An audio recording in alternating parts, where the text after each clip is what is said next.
Margo devasya dhiman dhiyo yana prachurad om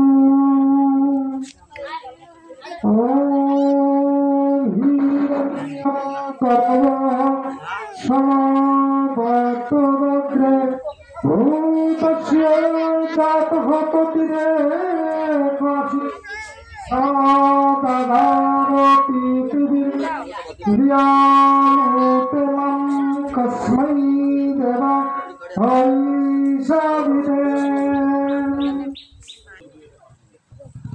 মহতি আলোচক আপনাদের অনেক যুক্তিপূর্ণ দৃষ্টান্ত তুলে ধরেছে আপনার সন্তানকে গড়ে তোলার জন্য।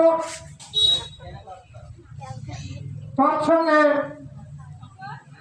প্রধান অতিথি বিশেষ অতিথি মহোদয়রা বেশ সুন্দর কিছু তুলে ধরেছিলেন। জানি না আপনারা কতটুকু ধারণ করতে পেরেছেন, আর ধারণ তো করতে পারেননি 99%। তার দৃষ্টিভঙ্গি দেখলে বোঝা যায় আপনাদের অ্যাটিটিউড কিরকম। একটা মোটরসাইকেল আসার পরও সেটাকে দেখা হয়, এই সনাতনের নিয়ম নীতি।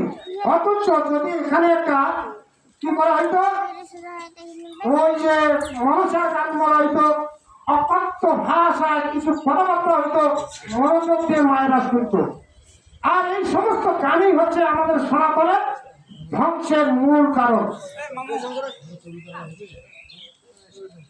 আমাদের এখানে আমাদের আয়োজক কমিটির মধ্যে আমি বিশেষভাবে অনুরোধ করতাম যে বিশেষ করে যে শিক্ষার্থীদের হাতে কিতাব তুলে দেওয়া হবে তাদেরকে যে কোনো ভাবেই এখানে রাখা প্রয়োজন ছিল, এবং অভিভাবকদেরকেও।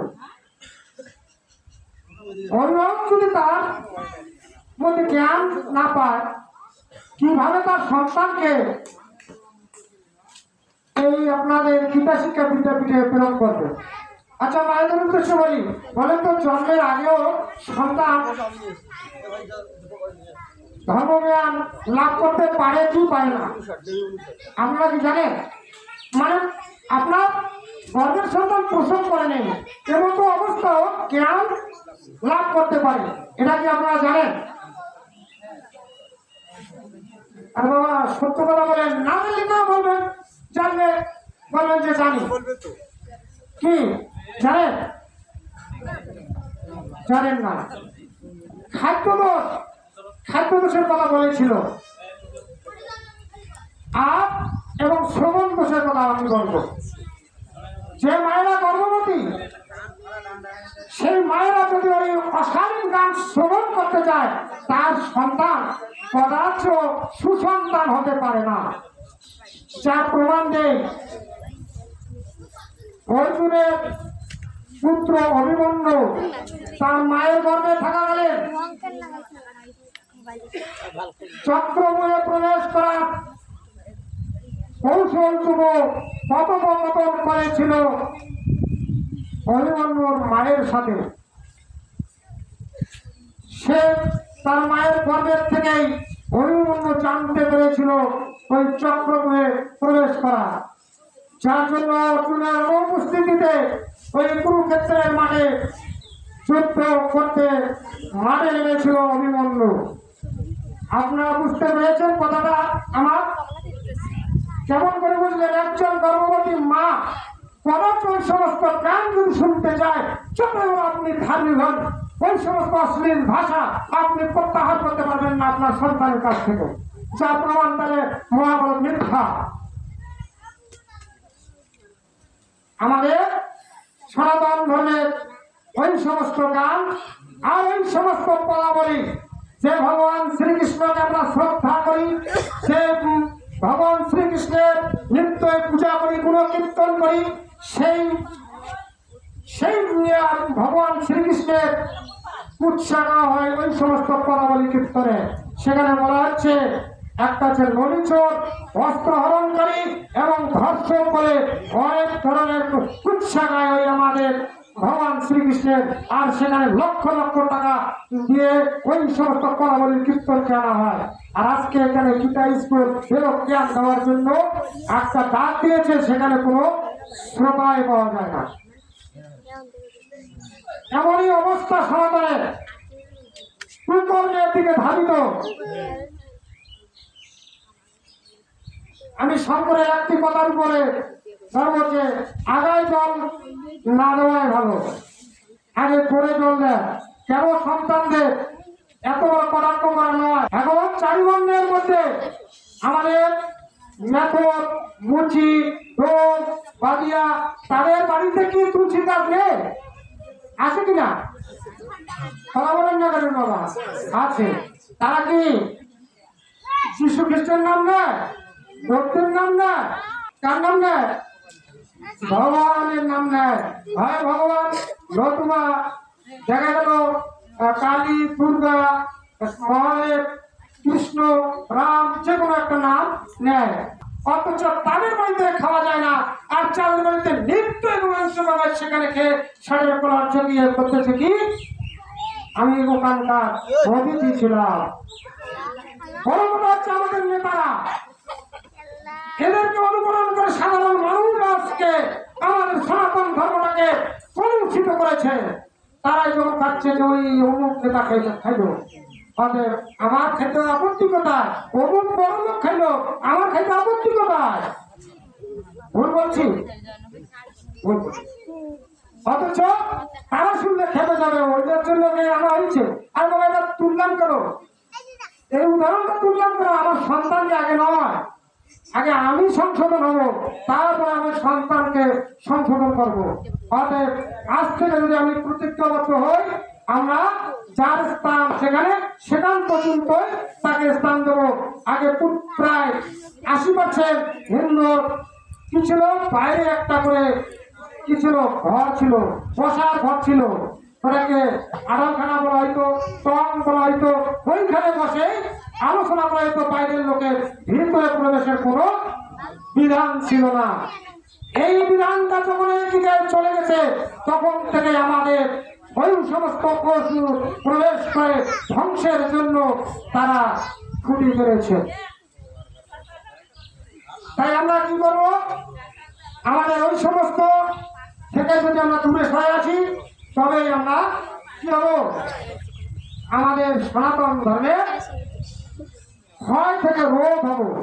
আমাদের কমবে না, বরঞ্চ বৃদ্ধি পাবে। বরঞ্চ কি পাবে? বৃদ্ধি পাবে। আমরা বৃদ্ধির দিকে অগ্রসর হব। এখন কথা হচ্ছে ধর্মজ্ঞান। এই ধর্মজ্ঞান আমরা কোথা থেকে পাচ্ছি? তাহলে গর্বের থেকে পাচ্ছি।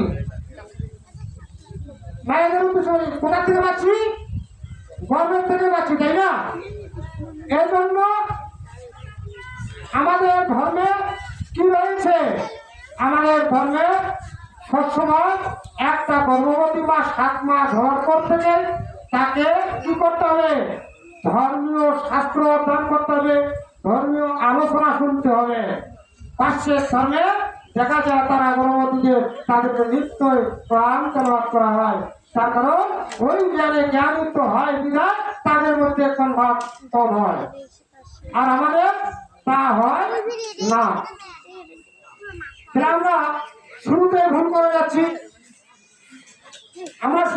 করে যাচ্ছি।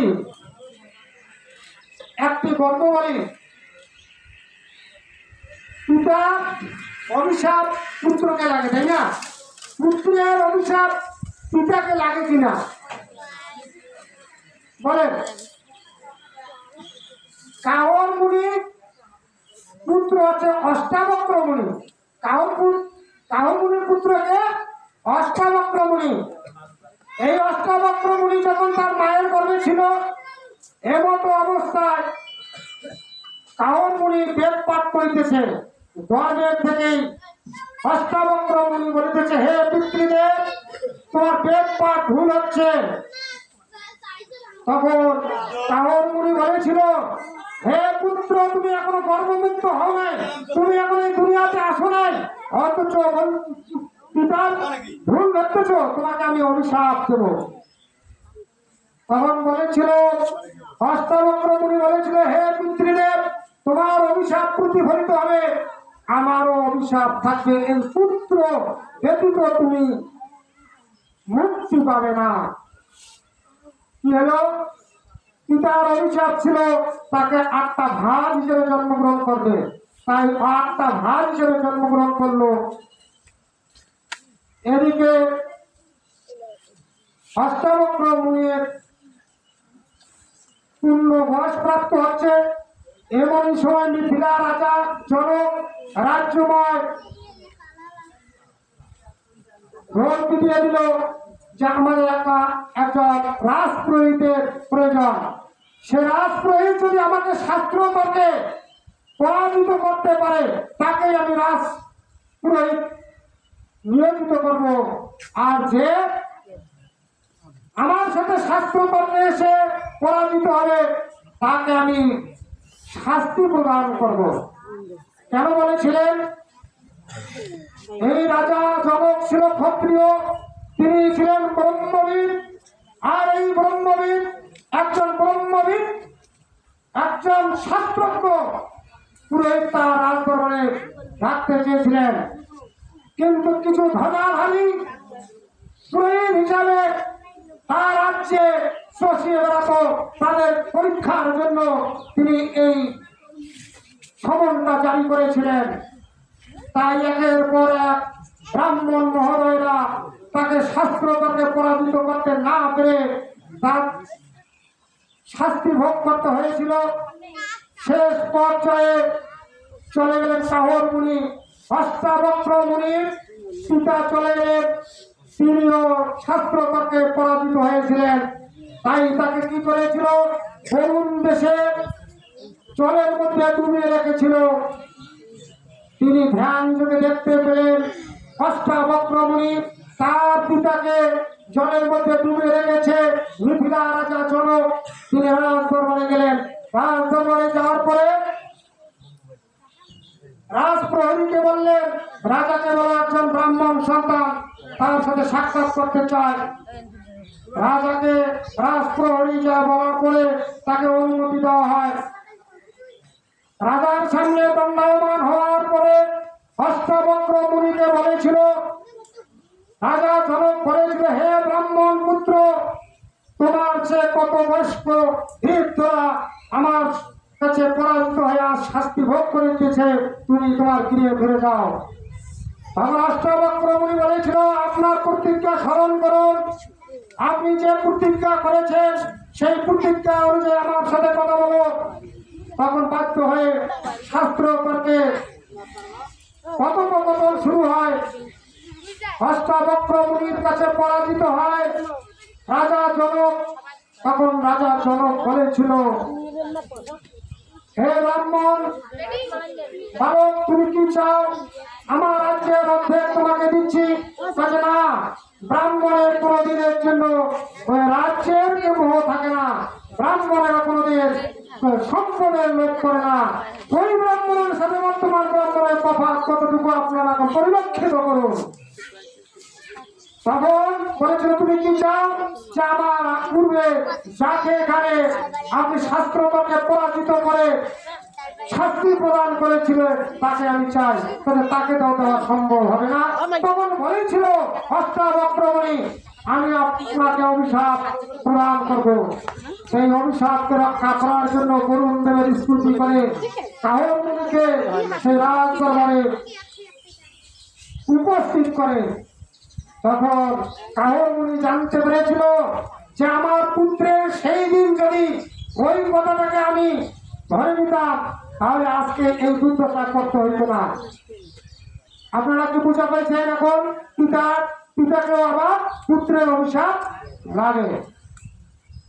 অতএব উভয়কে মানতে হবে। এই তুমি সামনে আসো তো। আসো আপনি এটা তার ভাবো। আমরা জানি ভগবানের কয়টি গুণ? কয়টি গুণ? না আপনারা তো জানতে পারবেন, আপনারা তো সনাতনের মধ্যে। আমরা ভগবানের গুণ জানি না, অথচ আমি বলতেছি সিঁদুরে সিঁদুর দিচ্ছি, শাখা পড়েছি, আর ঠাকুর দিতে যাচ্ছি, হ্যাঁ মা দুর্গাকে প্রণাম দিচ্ছি, এইভাবে কি করলাম বললাম তাও জানি না। আমরা ভগবানের এখন গুণ জানি না কয়টি, অথচ আমরা সনাতন। ভগবানের গুণ ছয়টি, ছয়টি গুণ বিশিষ্ট তিনি, ভগবান নামে খ্যাত তিনি। এখন আমি বলি, এই বাবু কি খেয়েছ? কি খেয়ে এসেছ?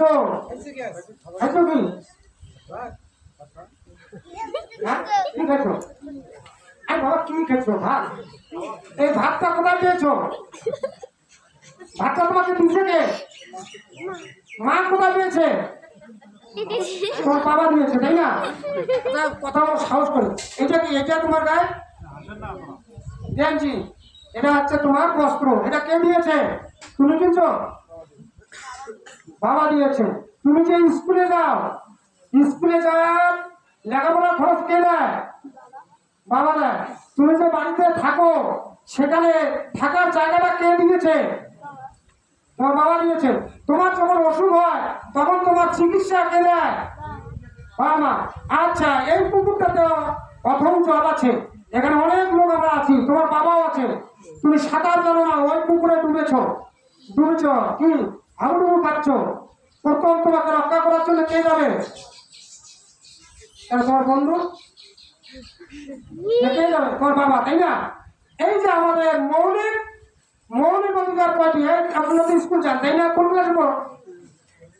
কয়টা? হ্যাঁ হিন্দু, হিন্দু সনাতন থেকে হিন্দু হয়েছে। আমার বক্তব্য বাস্তবমুখী। আপনাদের বলেন, আপনারা কোন ক্লাসে পড়েন? আমাদের মৌলিক চাহিদা কয়টি? মৌলিক অধিকার কয়টি? 6টি, আগে ছিল 5টি। অন্ন মানে ভাত খাওয়া, বস্ত্র মানে কাপড় পরা, বাসস্থান মানে যেখানে ঘরে থাকে, চিকিৎসা মানে রোগ হয়ে তার চিকিৎসা দেয়, শিক্ষা ওই যে বিদ্যালয় যায় শিক্ষা সেটাকে দেয়, আর সুরক্ষা এর কোথাও বিপদ মিললে সুরক্ষাকে দেয় বাবা দেয়। বলেন তো ভগবান আর বাবার মধ্যে তফাৎ কি?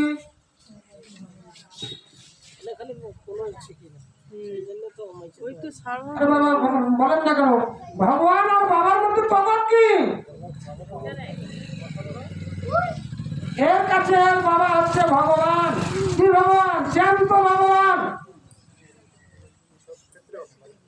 সেই বাবা মাকে ছেড়ে ধর্ম ত্যাগ করতেছে, খ্রিস্টান ধর্ম, ইসলাম ধর্ম, সেই ভগবানকে ত্যাগ করে যাওয়ার পরে আজ অব্দি যারা এই ধর্ম ত্যাগ করেছে তারা সুখী হতে পারে নাই। আমি একটি দৃষ্টান্ত দিচ্ছি। মাইকেল মধুসূদন দত্তের নাম শুনেছেন? সেই মাইকেল মধুসূদন দত্ত যখন আমাদের সনাতন ধর্ম ত্যাগ করে খ্রিস্টান ধর্ম গ্রহণ করেছিল, শেষ বছর তার খাদ্যটুকু জুটে নাই। আপনার সন্তানকে ধর্মজ্ঞান না দিলে ভগবানকে চিনতে পারেন না, আপনাদের হবেটা কি? আর এই ভগবানকে চিহ্নিত করার জন্য কোথায় আসতে হবে? কুরুক্ষেত্রের মাঠে আসতে হবে। কোথায় আসতে হবে? কুরুক্ষেত্রের মাঠে। কুরুক্ষেত্রের মাঠ আমি আজকে যতটুকু জানতে পেরেছি, এই পাটগ্রাম সার্বজনীন মন্দিরে একটি কুরুক্ষেত্রের মাঠ হতে যাচ্ছে। এই কুরুক্ষেত্র, এটা কি গীতা? এই গীতাটা কোথায় শ্রবণ করাইছিল? এই গীতা জ্ঞানটি কোথায় দিয়েছিল? কুরুক্ষেত্রের মাঠে দিয়েছিল অর্জুনকে। এই জ্ঞানটুকু নেওয়ার জন্য আসতেছে কোথায়? পাটগ্রাম সর্বজনীন হরি মন্দিরে। এরা হচ্ছে কুরুক্ষেত্রের হাতিয়ার। এই হাতিয়ারকে গর্জে উড়াতে হবে, তবেই সনাতন রক্ষা পাবে। এটাকে কি বললাম? কুরুক্ষেত্রের হাতিয়ার। কেন হাতিয়ার বললাম? যাও একটু বসো। কথা তো অমনোযোগী, অনেক সময় বসেছিলেন, হ্যাঁ, যার জন্য কথাগুলো হয়তো ভালো লাগতেছে না। আমি এটাকে হাতিয়ার বললাম কেন? মানুষ আঘাত করে কয় ভাবে? একটা অস্ত্রাঘাত, মানে ধাতব জিনিস দিয়ে, কি লোহা ইস্পাতের জিনিস দিয়ে আঘাত করে, ওটা হচ্ছে কি অস্ত্রাঘাত। বেত্রাঘাত মানে লাঠি দিয়ে মারে, এটা হচ্ছে বেত্রাঘাত। আর একটা আছে বাক্যাঘাত। কি বাক্যাঘাত বুঝেন? আরে বাবা ওখানে না দেখেন তো কিছু। এটা হচ্ছে কি বাক্যাঘাত, মানে কথার মাধ্যমে আঘাত। তাই ভগবান যখন দেখলো অর্জুন জ্ঞানীর মতো কথা বলিতেছে, আমি যুদ্ধ করবো না, সামনে আমার আত্মীয়, আমার জ্ঞাতি, আমার বন্ধু, তখন ভগবান শ্রীকৃষ্ণ বলেছিলেন, হে অর্জুন, তুমি মূর্খ হয়ে জ্ঞানীর মতো কথা বলিতেছ। তখন তিনি একটি উপদেশ দিয়েছিলেন, শ্রীমদ ভগবদ গীতার 2য় অধ্যায় 37 নম্বর শ্লোক, হতমাত্রাস্য শিশুয়ারম জিত্বা ভক্ষ্য সেবয়েম। অর্থাৎ এই সত্য যুদ্ধে যদি তুমি মারা যাও তাহলে কি হবে? তুমি স্বর্গ পাবে। আর জিত্বা ভক্ষ্য সেবয়েম, তুমি যদি জয়ী হও তাহলে তুমি এই পৃথিবীটা ভোগ করবে। একটা উদাহরণ দেয়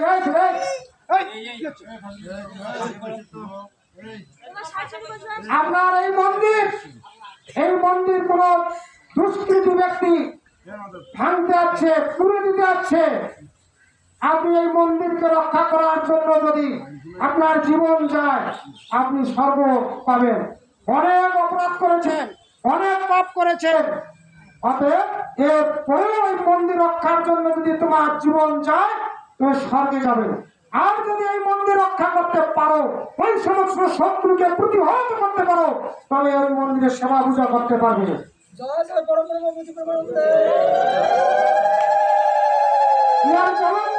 মুখের কথা নয়, আপনাদেরকে কাল গল্প বলে আপনাদের মন ধরাই করার জন্য আসিনি। আমি এসেছি এই ভগবান কি বলেছিলেন অর্জুনকে। অর্জুনেরা বলেন তো, পঞ্চ পাণ্ডবেরা কত লোক মেরেছিল? কতগুলো লোক মেরেছিল? অনেক, লক্ষ লক্ষ লোককে মেরেছিল না? তাদের 100 ভাইকে মারে নাই? 100 ভাইয়ের শ্বশুরদেরকে মারে, আত্মীয় শ্বশুরকে মারে নাই? তাদের মিত্রকে মেরেছে, তাদের গুরু দ্রোণকে মেরেছে, ভীষ্মদেবকে মেরেছে। এরপর কেন 5 ভাই স্বর্গে গিয়েছিল? তারা ন্যায় যুদ্ধ করেছিল বিধায় তারা স্বর্গে গিয়েছিল। অতএব বলতে পারেন যে যুধিষ্ঠির কাউকে মারে নাই, আর যুধিষ্ঠির তার মামাকে মেরেছিল। নকুল এবং সহদেবের মামাকে মেরেছিল। এরপরে মানব শরীর নিয়ে এমন কোন ইতিহাস নেই মানব এই দেহ নিয়ে স্বর্গে যায়, একমাত্র দিয়েছিলেন যুধিষ্ঠির। এজন্য একজন হিন্দু বিপদে বললে, একজন সনাতনী বিপদে বললে, সেখানেই দাঁড়াও, তোমরা ধর্ম অর্জন করতে পারবে, ধর্ম অর্জন করতে পারবে।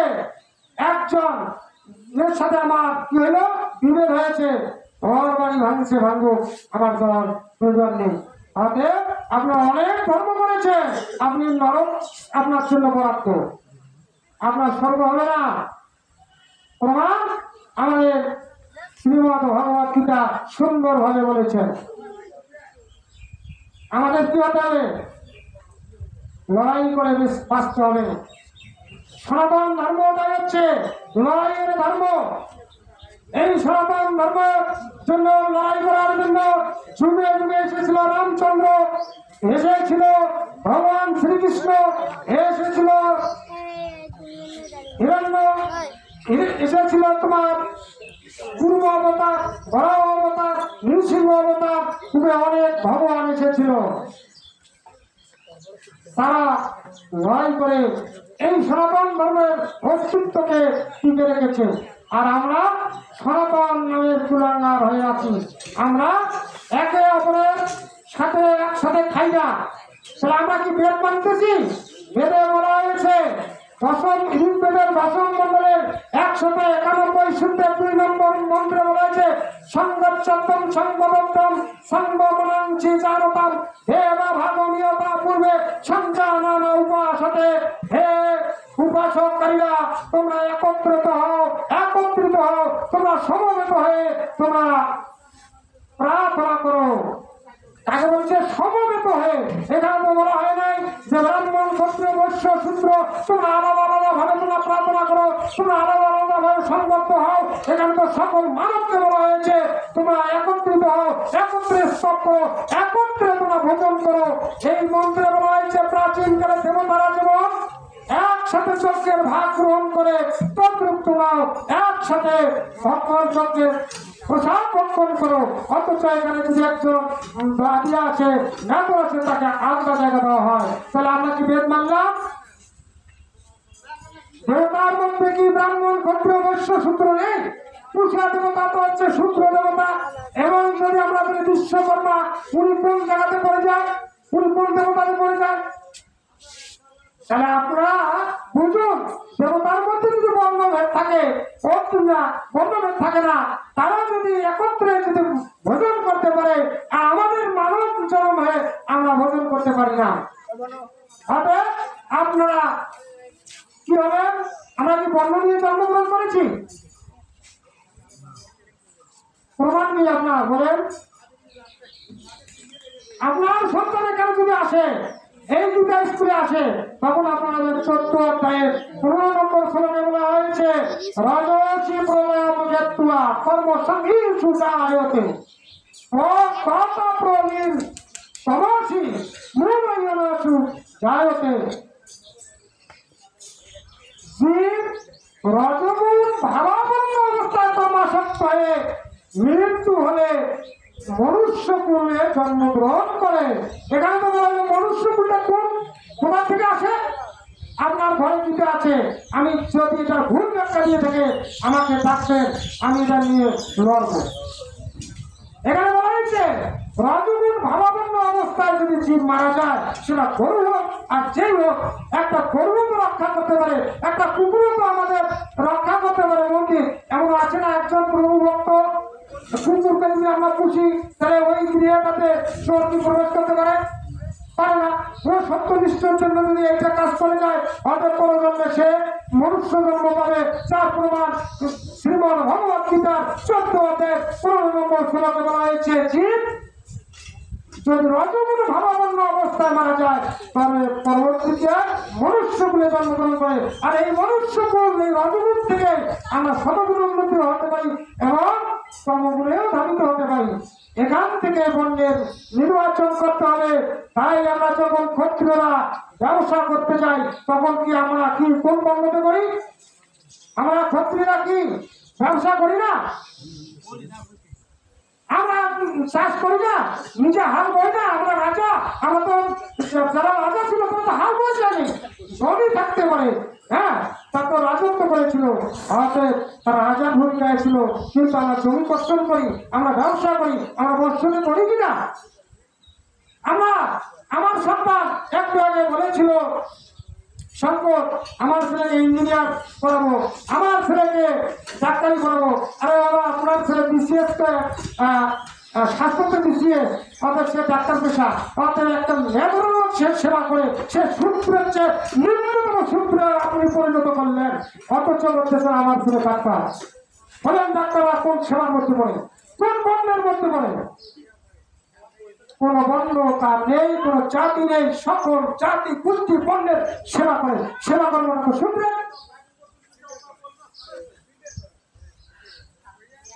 অথচ তাৎপর্য না বুঝে আমরা একে অপরকে কটাক্ষ করে আমরা কি করতেছি? অপাত্রে অর্থাৎ হর্ষে ঘিরাতেছি। একাদশী তিথি সম্বন্ধে একটি কথা বলেছিল, সেটা আমার সহ্য হয় না।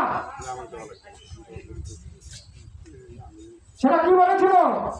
যে একাদশীর অপর নাম কি? হরিবাসন না? হরিবাসন। হরি শব্দের অর্থ কি? অনুসর। বাসন শব্দের অর্থ কি? দিন। হরির দিন নিন। উপমা শব্দ অর্থ কি? উপ অর্থ নিকটে বা অবস্থান করা। তাহলে এখন কি বুঝতেছি? তাহলে হরিবাসের দিনে আমরা হরির নিকটে অবস্থান করব। আর আজকে আপনাদের সৌভাগ্য, আজকে আপনারা এখানে গীতার আলোচনা, ধর্ম আলোচনা, একটা ধর্ম প্রতিষ্ঠান কি এখানে উদ্বোধন হচ্ছে, সেখানে আপনারা শ্রবণ করতে পারছেন। আর একাদশী নিয়ে আপনাদের যারা এখানে না আসেন, এই জ্ঞান অর্জনের জন্য আপনারা প্রতিষ্ঠান খোলাতে না পারেন, কিছু কতিপয় ব্যক্তি আপনাদেরকে বাধার সৃষ্টি করেছে। আমরা কি করি? আমরা আমাদের বাধা সৃষ্টি করি। এই প্রসঙ্গে আমাদের একটি সংবাদে, যার জন্য আমাকে হাইকোর্ট পর্যন্ত দেখতে হচ্ছে, যখনই ঐক্যবদ্ধ গড়ে তুলতে পারবো, তখনই আমরা একটা সনাতনে সুস্থ সমাজ করে তুলতে পারবো। এখন আপনাদের উদ্দেশ্যে বলি, অনেক কথা বললাম মায়েদের উদ্দেশ্যে। আচ্ছা, কার কার সন্তান আপনাদের এই প্রতিষ্ঠানে আসবে? একটু হাত তুলেন তো। একজন, মানে এই গীতা স্কুলে কার কার ছেলে আপনারা পড়াবেন? একটু দেখে এলে তো আপনারা এই এলাকার, তাই না? সবাই না একটু হাতটা দেখতে চাই, একটা হাতে তুলে কি অপরাধ হবে? হাত তুলে হালা তুলতে কি হয়েছে? 1 2 3 4 5, এই 5 জনের সন্তান। হ্যাঁ? আচ্ছা শুনে, আপনাদের উদ্দেশ্যে আমি অনুরোধের সহিত বলবো, এই প্রতিষ্ঠানটার জন্য বড় অক্লান্ত পরিশ্রম করেছে, যতটুকু আমি জানতে পেরেছি। তৎসঙ্গে শঙ্করের যে শাস্ত্র চর্চার যে গুরুদের ছেলেগুলো আছে, তারা অক্লান্ত পরিশ্রম করে আপনাদের মাঝে এই গীতা স্কুলটি আজকে উপহার দিয়ে যাচ্ছে। এই স্কুলটা যেন টিকে থাকে। আর এই স্কুলটা টিকে থাকলে আপনাদের লাভ না ক্ষতি বলেন? বলেন লাভ না ক্ষতি? এরকম কথা শুনে শুনে বলেন কি লাভ বাবা? এখানে গীতা স্কুল পড়িয়ে কি চাকরি পেয়েছে আপনার ছেলে? এই গীতা স্কুল আসলে কি হয়েছিল আপনার ছেলে টাকা পাইবে? হ্যাঁ, আপনারা বলেন কি লাভটা হবে? এটা এখন বের করতে যতক্ষণ পারবেন না, ততক্ষণ এই প্রতিষ্ঠানে আপনার সন্তানকে পাঠাবেন না। আমি লাভটা বলি কোনটা জানেন? আপনারা যখন আপনার সন্তানকে, আপনার ছেলে সন্তানকে বিয়া দেবেন, আপনার মেয়েকে বিয়া দেবেন, তখন আপনারা বিরুদ্ধ হবেন, কর্মক্ষমতা আপনাদের থাকবে না, আপনাকে ভালোভাবে দেখবে। অতএব আপনাকে আর বৃদ্ধাশ্রমে যেতে হবে না। আপনার ছেলে উচ্চ শিক্ষিত হওয়ার পরে ওই শহরে অট্টালিকায় থাকবে, আর আপনাকে বৃদ্ধাশ্রমে যাইতে হবে না, আপনাকে পৃথক খাইতে হবে না। এই সুযোগ সুবিধাটা পাবেন না। বুঝিয়া তো সনাতন কথা বলি, হাতেও তুলিবে। হ্যাঁ, আর যদি খিচুড়ির সংবাদে ভিতরে চলো বা রান্নাবাদ ওই হরিমন্দিরতে খাবো না, এরকম হয় কিনা? আর যদি গান হয়, যে গানটা কখন বসিবে, ওই দিন বাড়ির কাজও বন্ধ করা হচ্ছে, কাজটা আগতে করা হচ্ছে। আর যদি এখানে ধর্ম অনুষ্ঠানের কথা বলা হচ্ছে, ধর্ম আলোচনার কথা বলা হচ্ছে, তখন গায়ে এলার্জি বলে জানবো না, পরে শুনবো না, কি করে তুই না রেকর্ড করে জানিস তো শুনি মেলারে, এরকমও তো আমরা শুনেছি। আমাদের সনাতনের অবস্থা এইরকম, আমাদের কোনোদিনের জন্য ভালো হবে না বলে আমি কিছু পূর্বাভাস পাচ্ছি। তাহলে ভগবানকে আমরা, ভগবান কাকে বলব বলেন? আমাদের পিতা মাতাকে। যতই যাও না মন্দির মধ্যে, যতই করো গঙ্গা স্নান, পিতা মাতারে না পুজিলে হয় না সন্তুষ্ট ভগবান। আর সেই পিতা মাতার এখনো পূজা করেন না। হ্যাঁ, রামচন্দ্র দুর্গা পুজো ছিল, তোমরা জানো না? কৈনাবাদ, কৈনাবাদে তোমরা বলেন না? এই কৈনাবাদ মানে একটা অপরপক্ষ শ্রাদ্ধ। এই 15 দিনের তর্পণ করার পরে তারপরে ওই যুদ্ধের মাঠে গিয়েছিল রাবণের কাছে, আগে পিতার পূজা করেছিল। তাই বাংলাদেশে আমরাই প্রথম পিতৃমাতৃ পূজা প্রচলন করেছি। আমাদের বৈদিক আশ্রয় কেন্দ্র অর্থাৎ ভিড়ছি বলে বারবার বলে দিচ্ছে।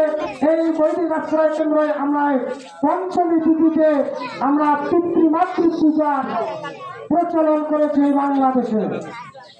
আজ থেকে 7 বছর কত থেকে যে রামচন্দ্র যদি পিতামাতার পূজা করার পরে যদি দুঃখে আসতে পারে, আপনার সন্তানকে বিয়ে দেওয়ার আগে যদি 90 শ্রাদ্ধ করতে পারেন, আর অথচ পিতামাতাকে ভুলে যান, পিতামাতার পূজা বেঁধে রেখে আপনার ছেলেমেয়ের বিয়ে দিতে পারেন, অন্নপ্রাশন করতে পারেন, যেটা আবুদ্ধায়িক শ্রাদ্ধ, এটা কাক বলা হয় যে মৃত পিতামাতাকে আহ্বান করা হয়। আর সেই পিতামাতার অবস্থান কোথায় গেছে বর্তমান? কিসের জন্য গেছে? ধর্মজ্ঞান না থাকার জন্য। আপনার সন্তানকে যদি এই গীতা স্কুলে পাঠান, তবে আপনার সন্তান আপনাকে ভগবানের জ্ঞানে শ্রদ্ধা করিবে, নচেত নহে। এখন একাদশীর ব্যাপারটা তো আপনাদের বললাম, একটু ছেড়ে গেছি। এখানে বলা হচ্ছে ব্রাহ্মণকে দান করতে হবে। কে ব্রাহ্মণ? কাকে ব্রাহ্মণ বলবো? একটু আগে বলা হয়েছিল মানুষ হিসেবে জন্মগ্রহণ করা হয়, রজগুণ ভাবাপন্ন অবস্থায় মানুষ হিসেবে জন্মগ্রহণ করা হয়, ব্রাহ্মণ হিসেবে নয়, ক্ষত্রিয় হিসেবে নয়, বৈশ্য হিসেবে নয়, শূদ্র হিসেবে নয়। অতএব এখানে আপনাদের এই গ্রামের মধ্যে যে ব্যক্তিরা যোগ্য, তিনি হচ্ছেন ব্রাহ্মণ। তিনি হচ্ছেন ব্রাহ্মণ। এটা কোথায় বলা রয়েছে? এটা বেদে বলা রয়েছে। একজন সাধক ব্যক্তিও বলেছেন, ঠাকুর অনুকূলের নাম তো শুনেছেন। ঠাকুর অনুকূলের পূর্ণ প্রদীপ 110-11 পৃষ্ঠাটা বলবেন যে যিনি ব্রহ্মকে জেনেছেন তিনি ব্রাহ্মণ। ব্রাহ্মণকে তাহা একমাত্র বিশ্বামিত্রের জীবনী থেকে জানতে পারবে ব্রাহ্মণকে। অতএব ব্রহ্মকে যিনি জেনেছেন তিনি ব্রাহ্মণ। এই ঠাকুর অনুকূল বলেছেন, অথচ অনুকূলের অনুসারী তা মানে না। অথচ ভগবান মানে অনুকূলকে মানে ওরা, অথচ তার ভগবানের বাণীও ওরা মানে না। যেমন আমাদের মধ্যে আমরা কি করি? গীতা খুব মানি। কিরকম করে গীতা মানি? একটু আগে পূর্ববর্তী ওই যে বিশেষ আলোচক মহোদয় সুন্দরভাবে বলেছিলেন, গীতাকে আমরা লাল শালুক দিয়ে মুড়িয়ে রাখি। খুব মানা হলো। আর গীতাকে মানতে হলে গীতার বাক্যকে মানতে হবে, গীতাতে কি বলা হয়েছে সেটাকে মানতে হবে। আর ওকে মানি না বিদায় ওকে কাগজ দিয়ে মুড়িয়ে ওই দিনে জল দেয়, জল দিতে কাগজ চেপটা করে একটার পর একটা লাগে, ধ্বংস যখন হয়, আচ্ছা এখানে খাওয়া শেষ হয়েছে, এখন নতুন কিনে হয়। মানুষের দেখানোর জন্য ওই ঠাকুরের সামনে ওই গীতাখান রাখে, একদিনও গীতাটা পাঠ দেয় না। কি এরকম হয় কিনা? এটা আমরা বানানোর কথা বলতেছি। আপনার ছেলেকে কি করেন? জন্মদিনে তুলে কি করেন? একটা যদি শাস্ত্র হাতে তুলে দেন তা তো হয়। আমরা কি করতেছি? পশ্চিমা স্টাইল পালন করতেছি। কোন স্টাইল পালন করতেছি? পশ্চিমা। অর্থাৎ ওই ইংরেজরা কি করে, ওই খ্রিস্টানরা কি করে, জন্মদিনের জন্য কেক কাটে। আর জন্মদিন কেন পালন করবো? আমরা জন্মতিথি পালন করবো। তাহলে তো অবশ্যই বলা হয় যে ভগবান শ্রীকৃষ্ণ কি বারে জন্মগ্রহণ করছিল, পুরো বার্তা পালন করতাম, ওর মাসের তারিখটা পালন করতাম। ওরা তিথিতে পালন করা হয়। কৃষ্ণের জন্মাষ্টমী পালন করা হয়। কোন অষ্টমীতে উনি জন্মগ্রহণ করেছিল? কৃষ্ণপক্ষের অষ্টমী তিথিতে, তাই অষ্টমী তিথি পালন করা হয়। রামের রামনবমী পালন করা হয়। আর আমাদের সন্তানের দিন পালন করা হয় ওই যে খ্রিস্টান তিথিটা পালন করে দিচ্ছে। কুরুক্ষেত্রের যুদ্ধে আচ্ছা এবং কুরুক্ষেত্রের যুদ্ধের সময় বলেন তো ধৃতরাষ্ট্র কয়টি প্রদীপ চালিয়ে রাখছিল? কয়টি? 100টি প্রদীপ জ্বালিয়ে রেখেছিল। হয়তো বলবেন অনেক পন্ডিত আছে, না ওনার তো 100 পুত্র ছিল না, ওনার তো 99টা পুত্র ছিল। আর উনি দাসী মর্মে একটা পুত্র দিয়েছিল, তাই জন্য ওনার আছে 100 পুত্র আর একটা মেয়ে। ওনার দাসী পুত্র ছিল, তিনিও যুদ্ধের মাঠে ছিলেন। তাই 100টি প্রদীপ জ্বালিয়ে রেখেছিলেন। যখন দেখছেন একটা প্রদীপ নিভে গেছে, মনে করছে যে তার একটা পুত্র কি নিধন হয়ে গেছে। তাই আমরা কি করি, আমার সন্তানের প্রদীপকে নিভে দেয়, ফু দিয়ে নিভে দেয়। আর আগুন তো ফু দিয়ে নিবারও নিয়ম নেই, অথচ পশ্চিমা স্টাইলে আমাদের ছেলেদের কি করেছি, জন্মদিন পালন করতেছি, নিভিয়ে দিয়ে আলো প্রজ্বলিত না করে নিভিয়ে দিচ্ছি। আমরা প্রথমে কেন প্রদীপ প্রজ্বলন করেছি, কেন বেদ মন্ত্র পাঠ করে ওম ভূর্ভুবঃ স্বঃ, এই মন্ত্রটা দিয়ে আমরা এখানে প্রদীপ প্রজ্বলন করে আমরা কি করছিলাম, আজকে ধর্ম আলোচনা করি। মঙ্গলা কিছু বক্তব্য দিয়ে চলে গেলেন। আজ অবধি যতগুলো আপনাদের বক্তা রয়েছে, কোন ব্যক্তি একটা কি গীতা স্কুল দিয়েছে আপনার এলাকায়? যায়নি। অনেক বক্তা রয়েছে আপনাদের পাশেও, তো অনেক বক্তা রয়েছে, অনেকে কি গীতা স্কুল দিয়েছে, সমাজকে নিয়ে কি চিন্তা করেছে, অথচ আপনারা তাদের মুখে কেন শুনবেন কথা? আমার 42টি স্কুল দিয়েছি, আমার সহযোগী একটা সংগঠন রয়েছে ওই তুষারঞ্জন দাদা, সে 200টি স্কুল দিয়েছে সমস্ত বাংলাদেশে। আমরা সাধারণ লোকের সাথে কাজ করি, আমরা সনাতনকে টিকে রাখার জন্য, আমরা শিক্ষা বিতরণ করার জন্য আমরা কাজ করি। আমরা ব্যবসায়িকভাবে বক্তা হিসেবে আমরা এই সমাজে পরিচিত নই। অতএব আপনারা আপনার সন্তানকে আগে ধর্মজ্ঞান দিন, ধর্মজ্ঞান দিলে পরে তবেই আপনাদের সন্তান আপনাকে ভালোবাসবে, আপনার সন্তান ধর্মান্তর হবে না, আপনার সন্তান বিবাহের পর আপনাকে পৃথক করে দেবে না, আপনার সন্তান বড় ধরনের চাকরি পাওয়ার পরে শহরে থাকবে আর আপনাকে ওই বৃদ্ধাশ্রমে পাঠাবে না, লোকের আপনার ভাঙ্গা দিয়েও রাখবে না। এটা হচ্ছে আপনার কর্ম, আপনার উপর। আপনি একটা গাছ লাগার পরে ওখানে যদি ভালো পরিচর্যা করেন, তবেই ওই গাছটা আপনাকে ফল দেবে। তবু আপনার সন্তানকে যেরূপ ভাবে আপনি গড়ে উঠবেন, সেরূপে আপনার ফল প্রদর্শন করবে।